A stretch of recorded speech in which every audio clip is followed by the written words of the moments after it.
మీకు బాగా బాధ అనిపించిన సన్నివేశం ఏమన్నా ఉందా ఇందులో?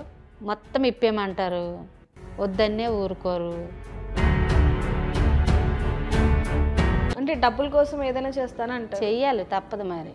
ఎప్పుడు తప్పు చేస్తున్నాం అనిపించలేదు? అనిపించేది వాళ్ళు కాల్చేటప్పుడు, తిట్టేటప్పుడు, కొట్టేటప్పుడు అనిపించేది, ఎందుకు ఈ జీవితం అనిపించేది.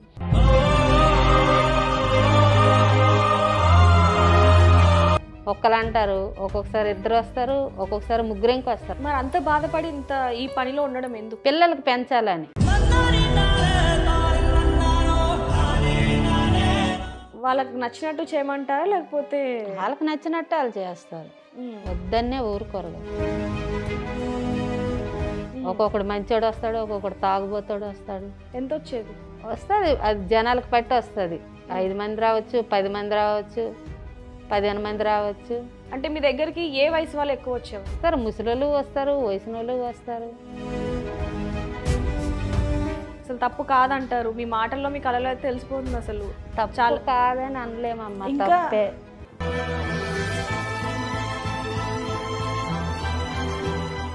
హాయ్, అందరికీ నమస్కారం. Welcome to our channel. Girls అనగానే ప్రతి ఒక్కరు కూడా చాలా చీప్గా చూస్తూ ఉంటారు, వాళ్ళని చాలా తక్కువ అంచనా వేస్తూ ఉంటారు. కానీ ఏ కారణం వల్ల వాళ్ళు ఆ వృత్తిలోకి వెళ్ళడం జరిగింది, వాళ్ళకంటూ చాలా కష్టాలు ఉంటూ ఉంటాయి. అసలు ఎలా ఉంటుంది ఆ వృత్తిలో ఏంటి అనే దాని గురించి ఇప్పుడు మనతో మాట్లాడడానికి ఒక గర్ల్ ఒక ఆవిడ మనతో ఉన్నారు, ఒక మహిళ అని చెప్పొచ్చు, ఆవిడ మనతో ఉన్నారు. ఒకసారి ఆవిడతో మాట్లాడదాం. నమస్తే అమ్మా. నమస్తే. మీరు ఎక్కడి నుంచి వచ్చారు? మేము సికింద్రాబాద్ నుంచి వచ్చాం. సికింద్రాబాద్ నుంచి. అసలు మీరు ఈ వృత్తిలోకి ఎందుకు వచ్చారు? వేరే పని ఇది కాక దీనికి వచ్చినాం. వేరే పని కాక అంటే? వేరే పని చాలా చేసినాం, కానీ అక్కడ డబ్బులు ఇవ్వట్లేదు. పొద్దుగాల వెళ్తే సాయంకాలం దాకా ఉండాలి.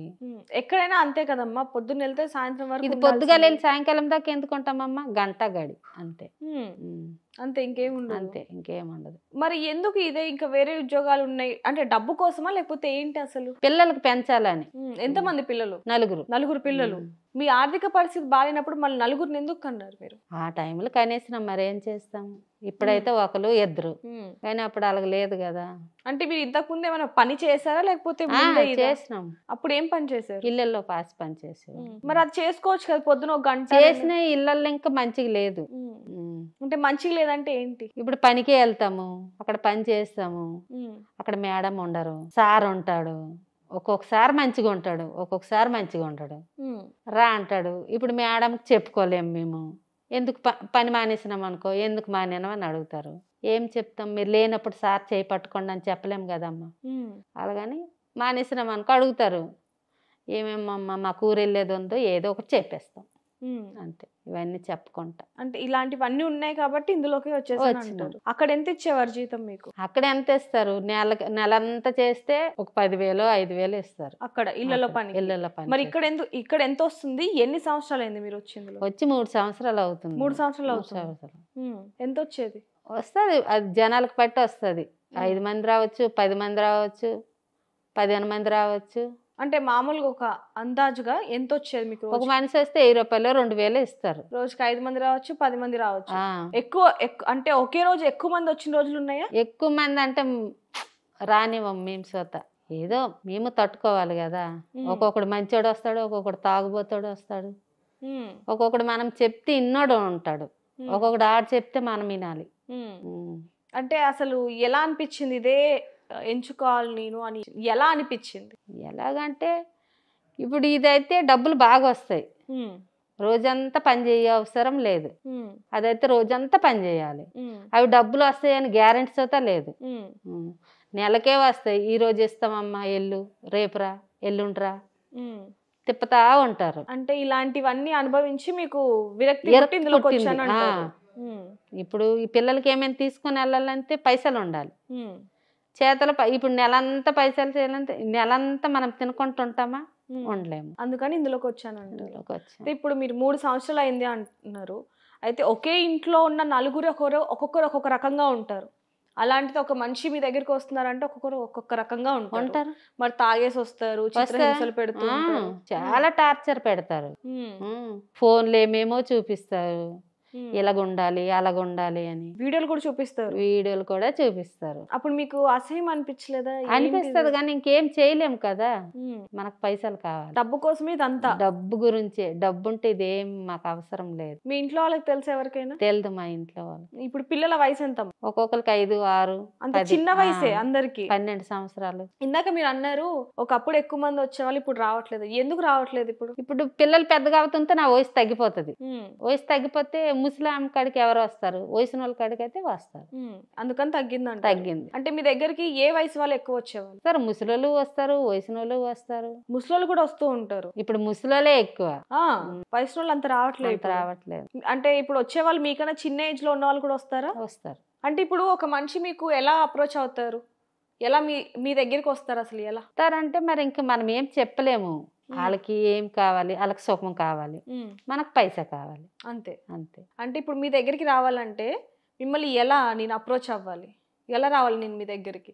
అంటే ఎక్కడైనా ఉంటారా? ఒక ప్లేస్ ఏమన్నా? లేదు, ఫోన్లు చేస్తారు. మీకే ఫోన్ చేస్తారు. పలానా దగ్గరికి రా అంటే వెళ్ళడమే. వెళ్ళిపోతారు. వాళ్ళ ప్లేస్ కి మీరు వెళ్ళిపోతాము. మరి అక్కడికి వెళ్ళాక ఒక్కరని చెప్పి 2, 3 అలా వస్తారు. అలాగా వస్తారు, అలాగే వస్తారు. ఒక్కరు అంటారు, ఒక్కొక్కసారి 2 వస్తారు, ఒక్కొక్కసారి 3 ఇంక వస్తారు. అడిగినాం అనుకో, వస్తే పైసలు ఇస్తాంలే అంటారు. పైసలు కొంతమంది ఇవ్వరు. అలా చాలా సార్లు జరిగింది. ఇప్పుడు ఏం చేస్తున్నామంటే ఫస్ట్ సగం పైసలేని ఇవ్వండి, ఇస్తే కొంతమంది ఇస్తారు, తర్వాత ఇస్తామమ్మా అంటారు, అంతే. ఒక్కసారి వచ్చిన వాళ్ళు మళ్ళీ రారు. ఒకసారి వచ్చిన వాళ్ళు మళ్ళీ రారు. అంటే ఇప్పుడు తాగేసి వస్తూ ఉంటారు. వస్తారు, తాగేసి కొట్టడం, కొడతారు, సిగరెట్లతో చేస్తారు. ఉన్నాయి అలాంటి మరకలు కూడా ఉన్నాయి. మచ్చలు కూడా ఉన్నాయి. మచ్చలు కూడా ఉన్నాయి. ఎప్పుడు తప్పు చేస్తున్నాం అనిపించలేదు? అనిపించేది. వాళ్ళు కాల్చేటప్పుడు, తిట్టేటప్పుడు, కొట్టేటప్పుడు అనిపించేది, ఎందుకు ఈ జీవితం అనిపించేది. కానీ పిల్లల గురించి చెయ్యాలని చేస్తున్నాం. అంటే ఇప్పుడు మామూలుగా మీకు పెళ్ళి అయింది, భర్తతో చేయాల్సింది ఎవరెవరితోనో చేస్తున్నామన్న గిల్టీ ఫీలింగ్ ఎప్పుడు అనిపించలేదా మీకు? ఉంటది, గిల్టీ ఫీలింగ్ లేకుండా అయితే ఉండదు, ఉంటది. కానీ మరి భర్త మంచిగా ఇప్పుడు సంపాదించినోడైతే మేము చెయ్యం కదా. మీ మాటల్లో కూడా ఎక్కడ కూడా మేము తప్పు చేస్తున్నాం అన్నట్టుగా అనిపించట్లేదు. అక్కడ తప్పేముంది? తప్పేం లేదు. ఇప్పుడు ఏదైనా పనే చేయాలి. ఇప్పుడు పాస్ పనే చేయాలి, డ్యూటీ అయినా డ్యూటీ చేయాలి. ఇది అలాంటిదే. అసలు తప్పు చేయట్లేదు అంటారు, అంతే. మరి తప్పు చేయనప్పుడు మీ ఇంట్లో వాళ్ళకి ఎందుకు తెలియకుండా చేస్తున్నారు? తెలియకుండా అంటే వాళ్ళు చిన్నగా ఉన్నారు కదా. అంటే పెద్దగా అయిన తర్వాత తెలిస్తే పర్లేదా? ఆ పెద్దగా అయిన దాకా మనం బతుకుంటాం అని గ్యారెంటీ అయితే లేదు. ఇప్పుడు వాళ్ళు పెట్టిన టార్చర్. ఎవరు? మీ ఇంట్లో వాళ్ళు పెట్టిన దానిక లేకపోతే వీళ్ళు పెట్టిన దానికి? అంటే ఇప్పుడు మామూలుగా ఒకరితో ఉన్నాము అంటేనే ఎక్కడ పిల్లలు పుడతారేమో అన్న భయం మనకు ఉంటుంది. అలాంటిది ఇప్పుడు మీరు ఇంత మందితో ఉంటున్నారు, సేఫ్టీ తెచ్చుకుంటారు కదా వాళ్ళే తెచ్చుకుంటారు. తెమ్మని చెప్తాం మేమే. ఇన్ని గంటలు అన్నట్టు ఏమన్నా ఉంటుందా? ఇంత డబ్బులకి ఏమన్నా? లేదు, ఇన్ని గంటలు అని ఏమి ఉండదు. గంట, ఒక మనిషికి 1 గంట. ఒక మనిషికి 1 గంట. 1000, 1500? 1500 అంటారు కానీ 1000 రూపాయలే ఇస్తారు. 1500 1000 ఇస్తారు. అయితే మీరు తప్పుగా అనుకోనంటే ఒక చిన్న మాట అడుగుతానమ్మా. ఇప్పుడు భర్తతో చేయాల్సింది ఇప్పుడు నలుగురితో చేస్తున్నామని అనుకున్నాం ఇందాక. అయితే అదే ఫీలింగ్, అంటే అదే మనసులో ఉండడం అనేది అందరితో ఉంటుందంటారా? రాదు. భర్తతో ఉన్నది వేరు, బయట వాళ్ళతో ఉన్నది వేరు. మరి అంత కఠినంగా మనసు చంపుకొని అంత బాధపడి ఏడుస్తూ చేయాల్సిన అవసరం ఏముంది? అదే చెప్తున్నా కదా, పిల్లలకు పెంచాలి కదా. ఇప్పుడు కుటుంబం అనేది నా మీదే ఆధారపడి ఉంది.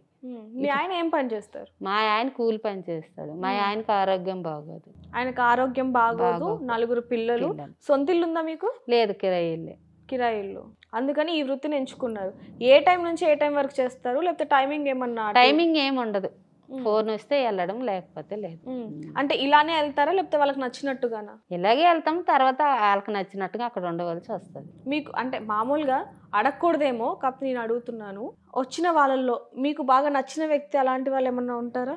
ఏముండరండి. మీ ఫేస్ని చూసే వస్తారు. కొంతమంది ఫేస్ని చూస్తారు. ఫేస్ని చూస్తారంటే వాళ్ళకి నచ్చితే వస్తారు, ఇంకొకసారి ఇంక రారు. వచ్చిన తర్వాత మీతో బాగానే ఉంటారు అంటే వాళ్ళు తాగి వస్తారు కదా, వాళ్ళకి ఏం అర్థం కాదు. మొత్తానికి అయితే ఇష్టం లేని పని చేస్తున్నారు కానీ డబ్బుల కోసం అంటారు, అంతే. మామూలుగా వచ్చిన మనిషి రారు, ఇప్పుడు కొత్త వాళ్ళు వస్తూ ఉంటారు. మరి ఏ రోజున మీకు తెలిసిన వాళ్ళు రావడం కానివ్వండి. ఇప్పుడు దాకైతే ఇంక రాలేదు, వస్తే అప్పుడు చూడాలి. వస్తే అప్పుడు ఆపేస్తారా లేకపోతే ఇలాగే కంటిన్యూ? తెలిసిన వాళ్ళు వస్తే ఇంకా ఆపేవాల్సి వస్తుంది, ఆపేయాల్సి వస్తుంది. ఎందుకంటే ఫ్యామిలీ పెద్దది కదా. అంటే మామూలుగా అడుగుతున్నాను, ఇప్పుడు మీరు ఈ 3 సంవత్సరాల్లో ఏ రోజైనా మీరు గర్భం దాల్చడం కానివ్వండి ఏం లేదు, అలాంటివి ఏమన్నా? ఏం లేదు. సేఫ్టీలు ఉంటాయి కాబట్టి అవి ఏం లేవు. పిలిచి నచ్చలేదు అని చెప్పి వెళ్ళిపోవడం కానివ్వండి అలాగైతే ఎవరు చెప్పలేదు. అంటే ఇప్పుడు మామూలుగా ఇళ్ళకి కాకుండా ఇంకెక్కడికైనా తీసుకెళ్తూ ఉంటారా? పిల్లలకే తీసుకెళ్తారు, ఇంటికే తీసుకెళ్ళిపోతారు ఇంటికే ఏకంగా. తీసుకెళ్తారు. అంటే ఎలా ఫుడ్ అదంతా వాళ్ళదే ఉంటుందా లేకపోతే మీద ఏంటది? వాళ్ళదే ఫుడ్. ఫుడ్ అంటే ఫుడ్ ఏం పెట్టరు, పైసలు ఇస్తారు 100-50 అంతే ఖర్చులకా లేకపోతే ఫుడ్. కానీ 100-50 ఇస్తూ ఉంటారు. ఎప్పుడైనా సరే అమ్మ మీ ఆయనకో మీ పిల్లలకో తెలిస్తే ఏంటి పరిస్థితి? తెలుస్తుంది కానీ మరి ఏం చేయాలి, తప్పక చేస్తున్నాను కదా. ఇప్పుడు వాళ్ళ గురించే నేను చేస్తున్నాను. మరి తెలిసినాక వాళ్ళు ఏమైనా అంటే అప్పుడు ఆలోచించాలి నేను. అంటే మగపిల్లలు స్నేహితులు ఎక్కువగా ఉంటూ ఉంటారు. రేపు పొద్దున ఎవరో ఒకరు అరే నేను మీ అమ్మని అక్కడ చూశాను, ఇలా ఒకరు బండి మీద వెళ్తున్నాను లేకపోతే ఇంకేమో చెప్తే ఏంటి పరిస్థితి? ఏమిటంటే మరి తప్పదు కదా. దానికి వాళ్ళు ఏమైనా అడిగితే ఏదో ఒకటి చెప్పాలి. మరి నేను ఏం చెప్తారు? మీ గురించి అయినా చెప్పాలా, లేకపోతే నేను కాదన్నా ఏదో అబద్ధం చెప్పాలి. నేను అబద్ధమైనా చెప్తారు కానీ ఇది ఆపను అంటారు. మరి వాళ్ళకు ఒక ఇది పెట్టాలంటే, డబ్బులు కావాలంటే, వాళ్ళు మంచిగా ఉండాలంటే చెయ్యాలి నేను. వాళ్ళు పెద్దగా అయిందా ఊహ వచ్చేంత వరకు అంటారు. ఇప్పుడున్న ఈ జనరేషన్లో పిల్లలకు కూడా అన్ని విషయాలు తెలిసిపోతున్నాయి ఏంటి ఏంటి అనేది. మరి వాళ్ళ ముందే మీరు ఇలా చేస్తుంటే ఇది తప్పు, ఇక్కడితో ఆపేసి మంచిగా బతుకుదాం ఏ మచ్చ పడకుండా అన్నట్టు ఎప్పుడు అనిపించలేదా మీకు? అంటే ఇప్పుడు మీ దగ్గరికి వచ్చిన మనుషులు మిమ్మల్ని ఇబ్బంది పెట్టి మిమ్మల్ని ఇష్టరహితంగా చేసి కొట్టడం తిట్టడం ఇష్టం లేనట్టు ఏడ్చినా కూడా సందర్భాలు ఉన్నాయి మీకు? ఇంతకీ అంత బాధ పెట్టినా కూడా మీరు ఈ వృత్తిలోనే ఉండాలని అసలు ఎందుకు అనుకుంటున్నారు? అంత పైసా గురించే. నా పిల్లలకు పెంచాలంటే తప్పదు, నాకు పైసా కావాలి. డబ్బు కోసం ఏదైనా చేస్తారు అంటారు. అంటే దీన్ని బట్టి అర్థమవుతుంది చెయ్యాలి, తప్పదు. మరి డబ్బు కోసం అంటే అన్ని చేయలేము, పిల్లల గురించి చేయవలసి వస్తుంది అంతే. ఇప్పుడు మీరు అంటున్నారు కదా పిల్లల కోసమే చేయాల్సి వస్తుందని. మీరు ఈ విధంగా సంపాదిస్తున్నారని తెలిస్తే పిల్లలు మీ దగ్గర నుంచి వెళ్ళిపోతే ఏంటి? పిల్లల కోసం అంటున్నారు, పిల్లలే మీకు దూరం అవుతే అప్పుడు నేను ఇది వదిలేవలసి వస్తుంది. అదైతే ఇప్పుడు వదిలేస్తే వాళ్ళ దగ్గర ఉంటారు కదా, మీకు ఉంటారు కానీ వాళ్ళు ఇంకా పని చేసిన వయసు రాలేదు కదా. వాళ్ళు పెద్దోళ్ళు అయ్యి వాళ్ళు పని చేసుకుంటే ఏమీ ఉండదు అంటారు. ఏమీ ఉండదు, మాకు ఇబ్బందే లేదు.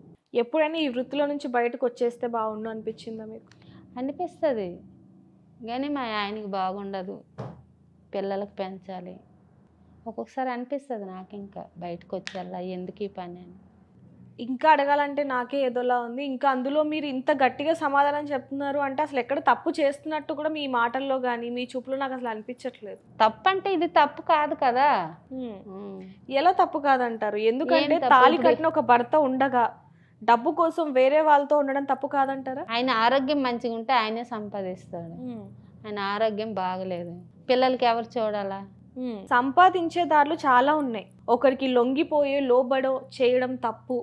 సాంప్రదాయంగా నేను పెళ్లి చేసుకున్నాను, చిన్నప్పటి నుంచి పెరిగిన వాతావరణం, ఇవన్నీ కూడా ఎప్పుడు మీకు ఇబ్బంది అనిపించలేదా? అసలు అనిపిస్తాయి కానీ తప్పక చేస్తున్నాను. ఇది మీరు ఎలా అంటున్నారంటే నాకు డబ్బులు కావాలి తప్పక చేస్తున్నాను.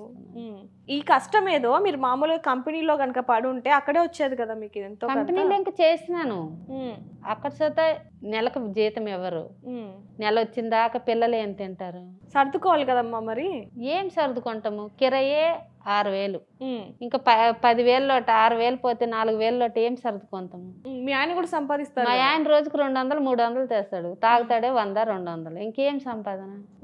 రాసన మీద బతుకుతాం అలాగా. అసలు తప్పు కాదంటారు మీ మాటల్లో, మీ కళలో అయితే తెలిసిపోతుంది. అసలు తప్పు కాదని అనలేమమ్మా, తప్పే కానీ ఏం చేస్తాం, తప్పక చేస్తున్నాం. ఇంకా నేనే ఆ ప్రశ్న అడగడానికి అటు ఇటు అవుతుందనే కానీ మీరు మాత్రం చాలా గట్టిగా స్ట్రాంగ్గా చెప్పేస్తున్నారు. బాగా కష్టాలు పడి ఇక్కడికి వచ్చినట్టున్నారు కదా. చాలా చిన్నప్పటి నుంచి కష్టాలే, ఇప్పటికీ కష్టాలే, సుఖాలు అనేవి లేవు. ఇప్పుడు మామూలుగా నెలకి ఎంత వస్తుంది మొత్తం కలిపి మీకు? మొత్తం కలిపితే అది రోజుకి జనాలకు పట్టి వస్తుంది. ఇప్పుడు మొత్తం కలిపి ఒక 30-40 వేలు వచ్చుద్దా?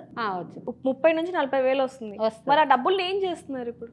అత్త మామ, ఆడపడుచులు, పిల్లలు, భర్త చుట్టాలు బంధువులు అన్ని మంచి చెడ్డలు అన్నీ ఉంటాయి కదా.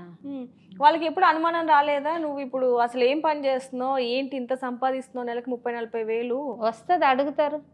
అప్పుడు ఏం చెప్తారు మరి? ఏదో ఒక పని చేస్తానని చెప్తాను కానీ ఈ పని అని చెప్పను కదా, చెప్పలేను కదా వాళ్ళకాడ. చూసారు కదండి, మామూలుగా ప్రతి ఒక్కరు కూడా గర్ల్స్ అనగానే సుఖపడతారు అని అనుకుంటారు, కానీ వాళ్ళ వెనకాల ఎంత పెద్ద స్టోరీ ఉంటుంది, వాళ్ళు అసలు ఈ వృత్తిలోకి రావడానికి గల కారణం ఏంటి అనేది చాలా మందికి కూడా తెలియదు. ఈ కారణంగానే వాళ్ళని చాలా చిన్న చూపు చూస్తూ ఉంటారు. వీళ్ళ వెనకాల ఉన్న స్టోరీ కానివ్వండి, 10 మంది 10 రకాలుగా అనుకుంటూ ఉంటారు. వాళ్ళకి ఏదో ఒక దెబ్బ పడింది కాబట్టే ఈ వృత్తిలోకి వచ్చారని చెప్పి ఆవిడ మాటల్లో అయితే ఈజీగా తెలుస్తుంది. ఎంతోమంది మనసు ఇరగొట్టారు కాబట్టి ఆవిడ మాటల్లో కూడా మనకి గాంభీర్యం అనేది ఇవన్నీ కూడా తెలుస్తూనే ఉన్నాయి. ఎప్పుడైనా సరే ఎవరైనా ఒక వృత్తి చేస్తున్నారంటే దాన్ని తప్పుగా చూడకుండా ఉండండి. Thank you.